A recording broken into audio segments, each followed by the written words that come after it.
Same, pero iba. We are number 1, 06.7 Energy FM. Pangga, wag mo sabihing radyo. Sabihin mo oras sa buong kabuluan. Pangga, check your time. It's now 6:26 on the clock. Good morning, good morning, good morning, Luzon, Visayas at Mindanao Metro and Mega Manila. Yan, at syempre, good morning din sa mga pangga natin dyan kasulukuyang kumakain na ng breakfast. Hello! Kamusta naman ang buhay-buhay, no? Sa mga pangga naman natin dyan na kanina pa nagtatrabaho. Kamusta? Kaya pa ba, ha? Or baka naman hindi na, susuko ka na, no? Ang hirap pa naman ng ganun, no? Yung tipo nga, sukong-suko ka na, pero ngunit subalit na tapwat, no? Kailangan mo pa rin magtrabaho. Bakit? Kasi nga naman kailangan natin ng pera. Diba? Pera is life, no? Para sa mga pangga natin dyan mukhang pera. At talaga nga namang hindi kaya ng walang pera. Eh, sino ba namang hindi, di ba? Kasi minsan kasi ano nangyayari, no? Kailangan natin ng pera para lumigaya tayo. Oo, it's a tool. Sabihin nyo, hindi nagpapasaya ang pera sa buhay natin. Ay, hindi. Kailangan natin yan para lumigaya. Oo, para nga naman sa ganun makapunta ka ng kung saan, mabili mo lahat ng gusto mo, di ba? Or hindi naman kaya kung meron na kayong pamilya, no? Maibibigay nyo yung gusto ng anak nyo, di ba? Sabihin natin wala. Yung nanay mo lang, di ba? Oo. Yung kung anong gusto ng nanay mo, ay nako. Napakasarap sa feeling na nabibigay mo yung pangangailangan ng pamilya mo, ng nanay mo, ng tatay mo, di ba? Oh, ang sarap sa feeling, napaka-fulfilling, no? Ng mga bagay-bagay kapag nabibigay natin yung mga kailangan nila, di ba? So, ibig sabihin, masaya tayo, di ba? Kaya naman shoutout sa mga pangga natin dyan na masaya, kahit na pet sa de peligro. Oo. Kasi inaay nila, no, na sige, sasahod din naman ako. Pero ngunit subalit na puwat, no, ang nangyayari sa sahod natin, napupunta lang yan sa mga bayarin. Oo.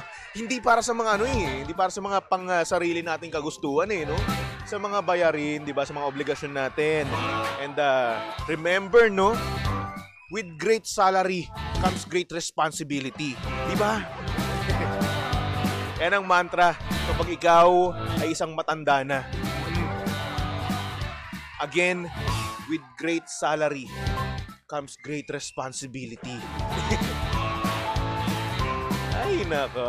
Anyway, saktong oras, 6:29 on the clock. At syempre, isama nyo pa rin at kilandian ng hot baby boy ng radyo.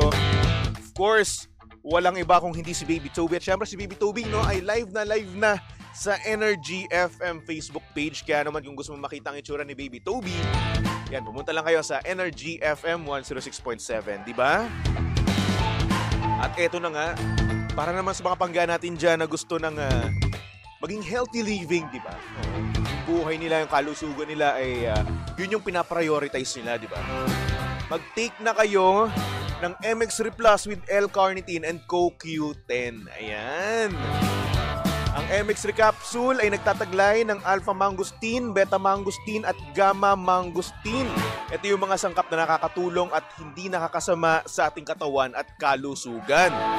At syempre kaya naman plus dahil may dagdag benefits ng CoQ10 at L-carnitine. So Baby Toby, ano ba yung CoQ10 at L-carnitine? So sige, ipapaliwanag ko yan, ha? Pangga, ang coenzyme Q10 or CoQ10 ay isang uri ng supplement na kailangan ng ating katawan, lalo na at nagkakaedad tayo. Tulong to para sa malakas na heart muscle fiber. At syempre, ang L-carnitine naman ay isang uri ng protina na tumutulong sa maayos na metabolism o panunaw. Okay? Kaya naman para sa iba pang katanungan, bisitahin lang naman ang kanilang website na mx3ph.com or tumawag sa kanilang hotline na 0918-888-8693. Kaya naman sa MX3, dito ko bilib. Diba? Ayan, good morning sa mga pangga natin sa comment section. Hello. Meron ditong tanong si Alvin. Sabi niya dito, Baby Toby, totoo ba na si Jimbo daw ang may mali siya sa katrabaho? Yan ang diskusyon kanina sa programa ni Monarch. Ikaw lang daw ang makakasagot.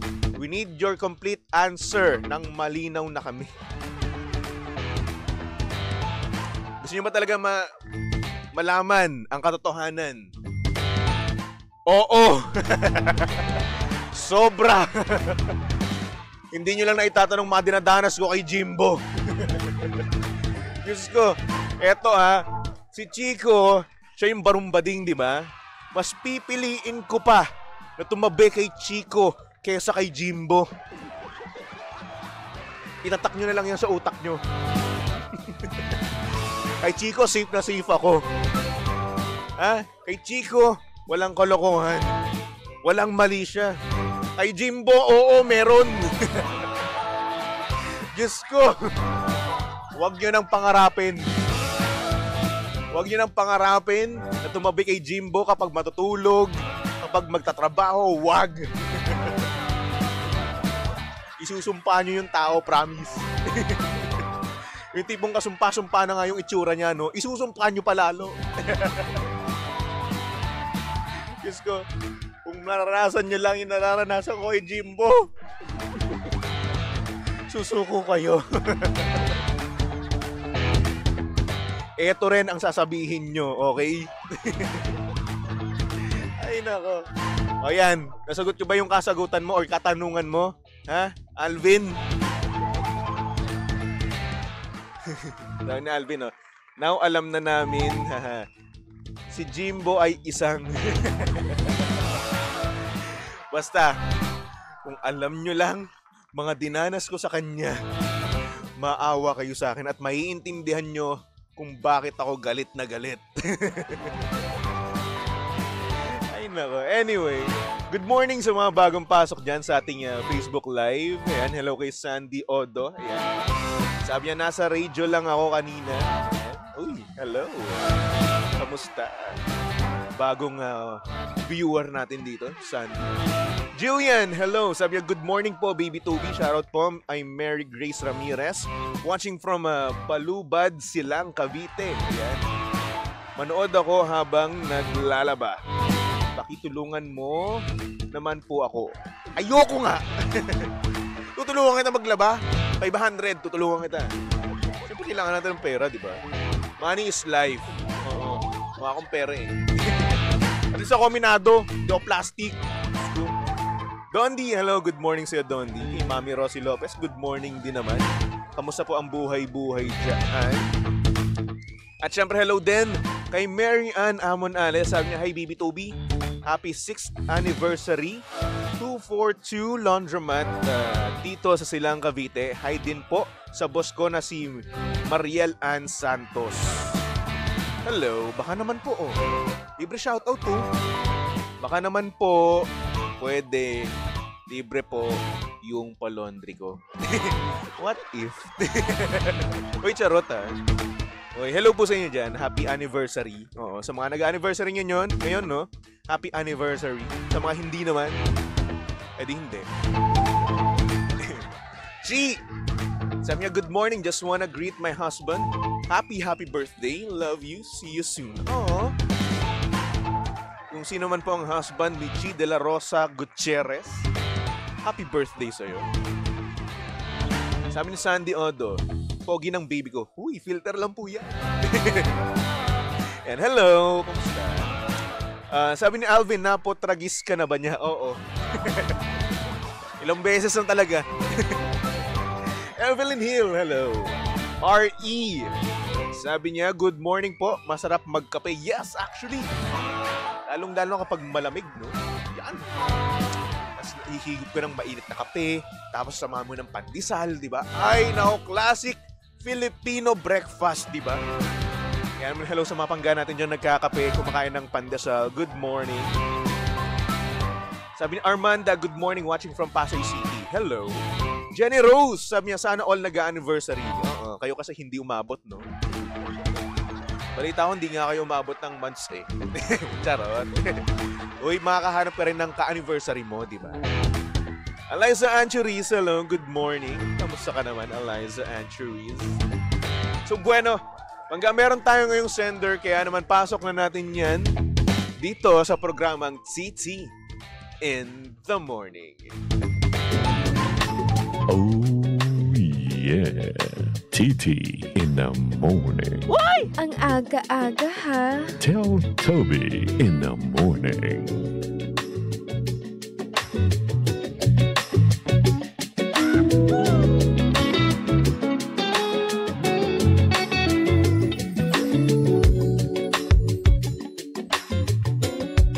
Good morning sa mga pangga natin dyang naghahangad ng second chance. Pero sa ngayon ay tila ba parang napakalabo na dahil nga naman sa kadahilan ng nanloko. Ito ang storya ng ating sender. At ang sabi niya dito, "Good morning, Baby Toby. Tago mo na lang ako sa pangalang Gina. Gusto ko lang sana humingi ng sorry sa boyfriend ko. Nahuli niya kasi akong nakikipaglandian sa chat with another guy. Hindi ko alam kung paano namin to malalampasan, pero sana magkaroon pa kami ng second chance. Tingin mo, babalik pa ba siya? Hindi ko kasi kayang wala siya sa buhay ko, Baby Toby. At ayun, gustong-gusto na rin siya ng pamilya ko dahil nga naman napakabait niya at napakagalang sa harapan nila. Kaya laking pagsisisi ko na ginawa ko yun sa kanya at sinaktan ko siya. Ngayon, hindi ko alam kung paano to gagawin, kung paano ko to malalampasan, at kung anong effort ang kailangan kong gawin para bumalik siya sa akin. Tingin mo, Baby Toby, babalik pa ba siya? Pasagot naman, no. Maraming salamat and more power sa inyong estasyon."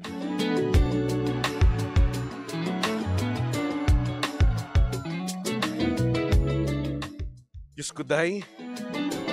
Saan ka nakita, cheater, nanghihingi ng second chance? Ikaw, pangga, kaya mo bang magbigay ng second chance sa taong nanloko sa'yo? Kaya mo bang tiisin yung nagawa niya? Kaya mo bang palampasin yung kaharutan niya mismo, di ba? Kasi nga naman, no? Oo, ito si ate girl, nahuli na merong kalandian sa kanyang chat inbox, di ba? So ngayon, PM nga kayo or hindi naman kayo mismo ay mag-comment sa ating Facebook Live or di naman kayo sa TikTok Live, di ba? Ayan. Comment nyo ang inyong mga opinion, mga bagay-bagay. Kung meron kayong comment, no, tungkol sa ating sender, go ahead. Feel free, okay? Well, para sa akin, no, may chance, ang napakalaki ng chance na hindi na yan bumalik sa'yo. Okay? Bakit? Una sa lahat kasi niloko mo siya eh. Diba? Sabihin natin, chat lang naman yan.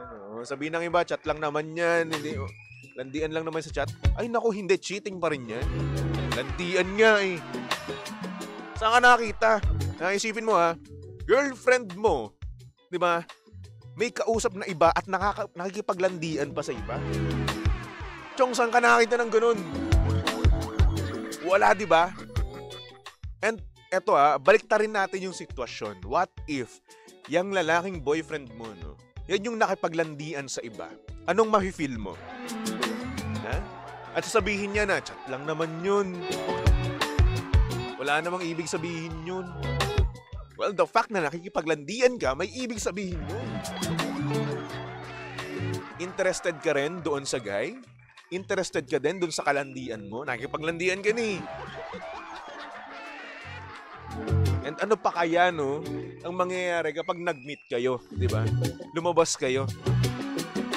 Ang tanong, saan pa kayo magkikita? After nyo kumain, saan naman kayo kakain ng iba? Di ba? So, paano? Pupunta muna kayo sa isang restaurant, tapos magche-check-in. Ganun. Tapos sabihin mo, dinner is served. Di ba? Ganun ba? Ganun ba yung gagawin nyo? Ay, nako. Well, para sa ating sender, no? Tingin ko, base sa akin, no, na nakikita, ayaw na niyan sa'yo. Kasi sino ba naman ang gusto ng isang cheater, di ba? Isipin mo yung si Guy, napakabuting tao, napakabait sa pamilya mo, napakagalang. Lolokohin mo. Di ba? And what if ganito ginawa niya, no? Binalikan ka niya. Binigyan ka niya ng second chance. Pero, ano ang iisipin niya nun? Ano yung paulit-ulit na mararamdaman niya yun? Di ba? Isipin mo, kada gabi, may isip niya yun. Bakit? Kasi trauma na yun. Lahat ng panloloko natin sa kapwa natin, sa boyfriend natin, sa girlfriend natin, may epekto yan. Di ba? May epekto. Tapos, ang mangyayari, mag-overthink yan. No? Mag-overthink yung boyfriend mo at wala nang tiwala sa'yo. Hirap na magtiwala Siyempre, kasi una sa lahat, niloko mo na siya, di ba? At hindi ka dapat nagdidemand sa kanya na pagkatiwalaan ka kasi una sa lahat, pinamukha mo na sa kanya na hindi ka kapani-paniwala or hindi ka karapat-dapat ng trust na yun. Di ba? So ngayon, what if ganito gawin niya? No? Binalikan ka, tapos ikaw naman yung niloko. Ginantihan ka. Oh. Ano mami-feel mo nun? Di ba? Baga, feel my pain. Ganun ang ibig sabihin niya. Damdamin mo yung naranasan ko. Di ba? Gusto mo ba yung ganun? Pwede rin naman, no? Pagtripan ka niya, di ba? Gumante lang. May yung napakabait, malaanghel na boyfriend mo, meron palang tinatagong kadimunyuhan, di ba? What if ganun? Ngayon, kung ako sa iyo, huwag mo na ipilit yung sarili mo. Una sa lahat, di mo na siya nirespeto, di ba? At pangalawa, niloko mo siya. Di ba nakipaglandian ka? Yan ang mahirap no? Ang nangyayari kasi, iniisip natin na maliit lang yung ginagawa natin. Wherein hindi naman. No, cheating pa rin yan. And what if sa'yo ginawa yan, di ba? What if ikaw yung niloko, di ba? At hindi naman kasi ikaw yung yung naloko di ba? Hindi ikaw yung nakaramdam nung nararamdaman niya. Naramdaman ko yun. Felt that before. Diba? And I'm telling you guys, maloko ka ng taong mahal na mahal mo, hindi yun maganda. Hindi ka magkakaroon ng peace of mind. Promise. So, meron pa ditong nag-comment Ang obsess mo naman mag-explain parang bawal magkamali, walang perfect sa mundo. Bakit? Bakit ba lagi natin ginagawang rason? Hindi naman ako perfect, nagkakamali lang. Ganun? Pagkakamali? Ang nangyayari kasi, lagi natin ginagawan ng out yung mga pagkakamali natin Hindi ako perfect, natutukso lang. Hindi. So, ang gagawin natin, manloloko lang tayo ng manloloko, di ba? We're in choice naman natin yun, di ba? Choice natin manloko. Di ba? Sasabihin mo, ay, nagkamali ako, hindi ako perfect, patawarin mo ko. So, ganun-ganun lang. Dapat patawarin ka na niya kagad? Ha? Bawal magkamali. So, kung pagkakamali yun, ba't mong pag ginawa? Diba? Kung alam mo rin namang mali yun. Diba? Kung ayaw mong masaktan yung taong mahal mo, bakit mo gagawin yung isang bagay na ikakasira ng inyong relasyon? Diba? And what if kapag kayo mismo, no, nagkaroon ng anak na babae or di naman kaya lalaki, tapos sa kanila gawin yan, ano mararamdaman niyo? Diba? Ako, ayoko, susugurin ko yun. Kung ako magkakaroon ako ng babae na anak, tas niloko yung babae kong anak, ay nako, hindi! Halika dito, susugurin natin, hahantingin natin yan. Ang sakit sa puso, no? Kapag makikita mo yung anak mo na niloko ng isang lalaki. Di ba? So ngayon, kung ayaw mong ma-experience yan ng anak mo, di ba? Kasi may karma tayong tinatawag eh. Naniniwala ba kayo doon? Oo, maniwala kayo, promise. Nangyayari yan. Sabi ni Jason, dapat hindi mo in-entertain, mali mo, di ba? Tama. Good morning nga pala, naka-trigger yung walang perfect sa mundo. Di ba? Kinukonsinti yung panloloko eh. Dapat oo, lahat tayo hindi perfect, di ba? Pero hindi yung gagawing rason para manloko tayo ng iba. Una sa lahat, alam mo nang mali. And choice mo naman loko, di ba? Choice mong gawin yung mga mali na yun sa partner mo, di ba? So ngayon, gagawin mong rason, hindi po ako perfect, nagkakamali lang. Eh kung ganun, sana wala nang nakakulong ngayon, di ba? Di ba? Yung mga nagnanakaw, yung mga nakakulong sa selda, di ba? Sana sinabi lang nila na nagkakamali lang po, tao lang. Hindi po ako perpekto. Di ba? Sana sinasabi nila yung ganun, di ba? At nakalaya na sila ngayon. Oh. Kung ganun lang din naman pala mga kadahilanan natin eh, no? Ano, tigil-tigilan niyo ako sa mga ganyan. Walang perfect sa... Oo, wala talagang perfect sa mundo. Ko. Pero choice mo na gumawa ng kamalian. Oh. So ngayon, face the consequences, di ba? Ay, nako! Triggered ako dun, ha? Let's go. Obsess pa ako mag-ano. Hindi naman ako obsess. Mali pa nga yung term na ginamit eh. Anyway, Diyos ko, na-trigger ako dun. Sabi ko, saglit lang yung adlib ko. Ay nako. Sabi ni Richard, at the first place, alam mo na gagawa ka ng pagkakamali, kaya magdusa ka. Diba? Minsan kasi ang nangyayari kapag manloloko isang tao, kukonsintihin na lang natin. Dapat hindi. Dapat matuto, di ba? At dapat hindi na dapat yung ginagawa.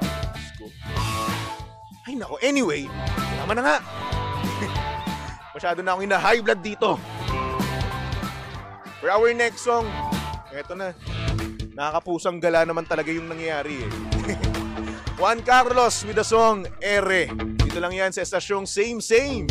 Pero, iba. We are number 1, 06.7 Energy FM. Pangga, huwag mo sabihing radyo, sabihin mo. Lahat ng pagma